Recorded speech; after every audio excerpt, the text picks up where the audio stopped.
In a game where anything can happen, this one never disappoints. For 6 years now, the winners escape by 7 or less every single time, and close, heartbreaking losses fueled this rivalry to the place it is today. The outcome means nothing to the rest of college football, but to Nebraska and Iowa, it means everything. So today, we'll talk about how we got here, what this game means for each head coach, and I'll give you my prediction for how it'll play out. But what's up, guys? I'm Connor Hayden, and this is Crazed. If you're a fan of Nebraska or the Big Ten, hit the subscribe button so you don't miss tomorrow night's live stream. And if you think Nebraska can hold Iowa to less than 200 yards rushing, hit the like button and help us get to 1,000. But now, let's get into it. He's hit and sacked. He's taking a shot downfield, wide open end zone, caught, touchdown. We made it to the last week of the regular season, and the Big Ten standings are looking pretty similar to how people thought they would back in August. Oregon, Ohio State, and Penn State are all finishing where they're supposed to.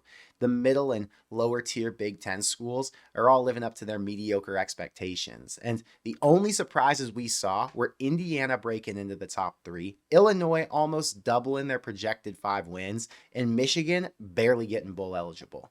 With a win this week, Iowa will finish tied for 3rd or 4th in the conference. Nebraska would finish tied for 6th with USC, Washington, and Michigan. It'll still feel like they left some opportunities on the table, but winning as many games as 3 teams with much more recent success gives you an idea of how tough it was to win in the Big Ten this season. What's crazy about the matchup with Iowa isn't that Nebraska's gone 2-9 against them since 2013. The crazy part is that Nebraska's only lost by 1 score 6 times, even though Iowa was the much more established program and they were ranked half the time they played. This game's been the epitome of what a rivalry is. 2 states sharing a border, 2 teams recruiting the same players. The game's played in the same conditions every season, when the outcome usually means you're going to have a chance to make a bowl game or play for a conference championship. And that's what makes it so fun to watch. It means a lot to everybody involved, and unlike other weeks during the season, you're going to get the best efforts out of both teams who are desperate to pull out the win. The stakes are obviously different this year since neither can make the title game, but it still means something to both. For Nebraska, a 7th win changes their national perception. It opens recruits' eyes and makes players realize that all the hype that calmed down in October might actually be justified. A 7th win means Nebraska has a chance to make it 8 with their bowl game, and not only would that meet everybody's preseason expectations, it would give a bunch of these underclassmen major confidence going into Matt Rule's 3rd year. For Iowa, this keeps them on track for win number 9. Since 2018, Ferentz only finished with more than 4 losses 1 time, and a loss this week puts him in danger of losing 6 for the first time since 2014. Now, they both want to win, but the team that wants it more probably gets it done on Friday. I've been making content all year, and we've still got plenty to talk about in December with recruiting, bowl opt-outs, staff changes, and whatever else comes up. But we've had a great season with our sponsor Prize Picks, and this week, they've got another great offer for new users. Not only are you going to get the $50 to play with after you sign up with our promo code CORN and make a $5 play, but for Thanksgiving, they're giving you a free winner with Tyreek Hill to have more than half a receiving yard against the Packers. 1 yard for Tyreek means you win on his square. I took the ASU running back to run for more than 86.5 with Tyreek Hill for $25 the other day. And since that first square hit, I'm just waiting for Tyreek's 1 yard on Thursday to get my $75 payout.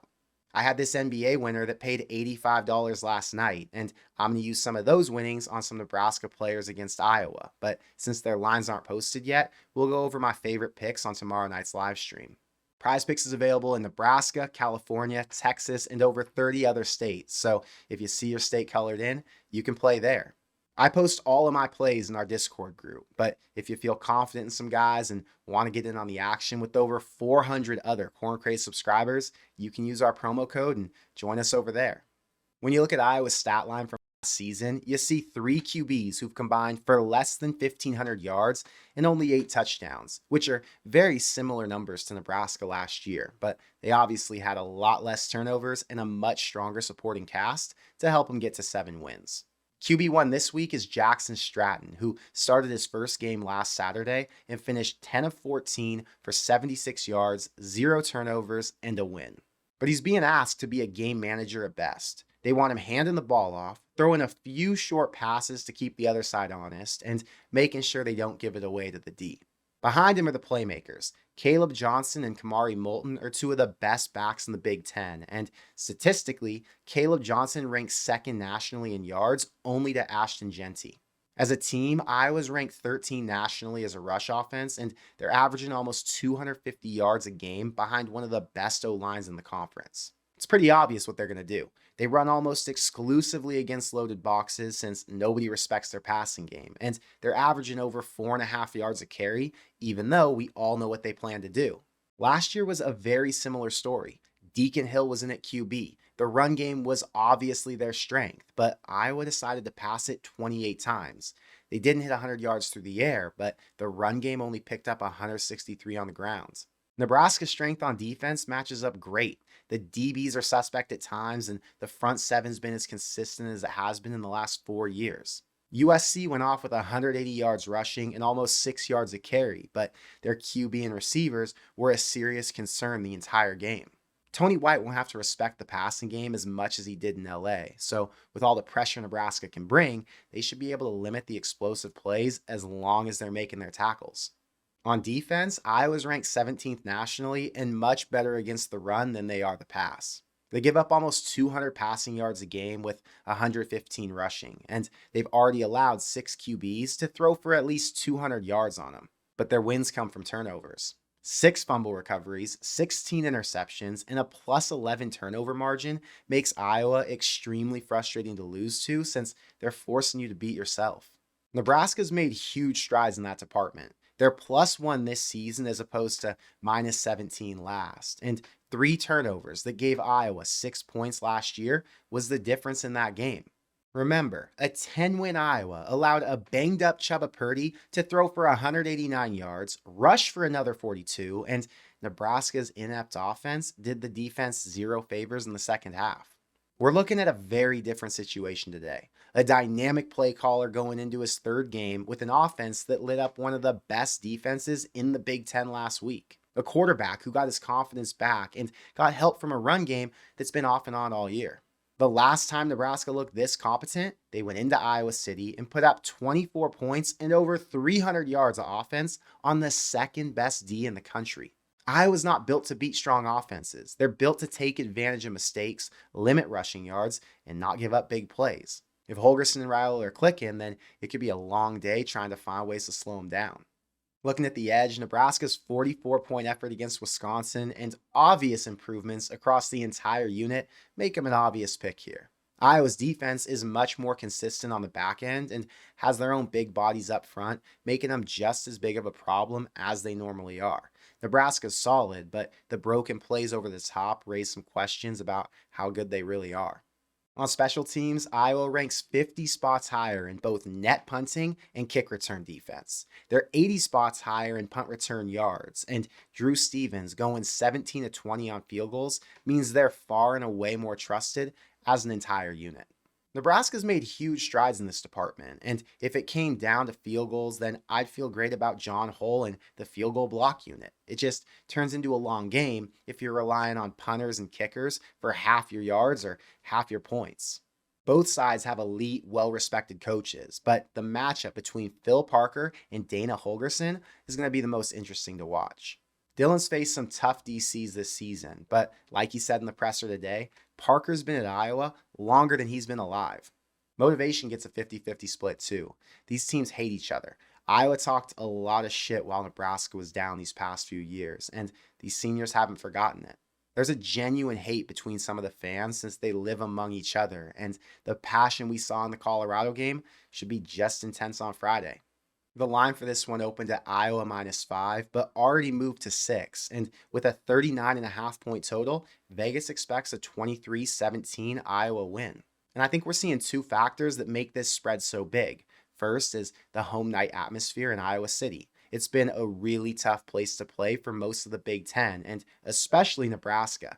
Second is the hangover and feeling a relief after the win over Wisconsin. I think Vegas sees a letdown spot, like their offense's output was a fluke and they aren't going to recreate that magic 2 weeks in a row. So if you think they're right and this is lower scoring, maybe Iowa's a play since less points from Holgerson likely means more turnovers. But if you think the offense found the rhythm, it's hard not to take the 6. I'm 8-3 betting Nebraska this season, so I will gladly take the 6 points. I'm going to sprinkle the money line, and I won't play it, but I'd lean taking the over at 39.5 since I think Nebraska could score 28 on their own. Last week's pick was tough because I really didn't know what to expect, but the way they won gave me a new level of confidence. The 6th win takes the unnecessary pressure off this week, and they can go out and play because they want to win, not because they have to. The last 2 seasons told us 2 things. Iowa's run D is elite, and it's hard to move the ball on them, but their pass D has some holes, and a halfway decent QB can expose them downfield 2 or 3 times a game. The matchup for Iowa's D is terrible this year. Holgerson's closer to a Josh Heupel as a play caller than any other OC they've seen this season. So scoring points the way Tennessee did last year in their bowl game is a very plausible scenario. Iowa's run game is going to be a challenge to slow down, but they won't win a shootout if they can't throw it at least 25 times. And I don't trust their 3rd string QB to get it done if it comes down to having to score on a long drive at the end of the game. So give me Nebraska to win 27-20 with 2 John Hull field goals for good measure and their 2nd victory in a row when they play in Iowa City. The idea that people are making predictions based on how the offense has looked over the past 3 months, when they've clearly made some significant changes in every area over these past 3 weeks, makes me question where they get their information. But it just makes for an even bigger opportunity to shock the college football fans who have no idea what's going on in Lincoln, Nebraska. But I want to know what you think, so let me know in the comments below. Is Iowa's run game the bigger issue, or are you more concerned about their defense? Does John Hull come in clutch with a field goal, or is kicking in the cold in a high-pressure environment going to bring him back down to reality? And who's the most important player for Nebraska on Saturday? I'd lean Dillon since Nebraska can't afford to turn it over, but Robinson getting pressure and breaking down their O-line might be the difference in their backs running for 150 or 200 plus yards. But that's all I've got for today, so until next time, thank you for being here, and I will see you in the next one. Go Big Red.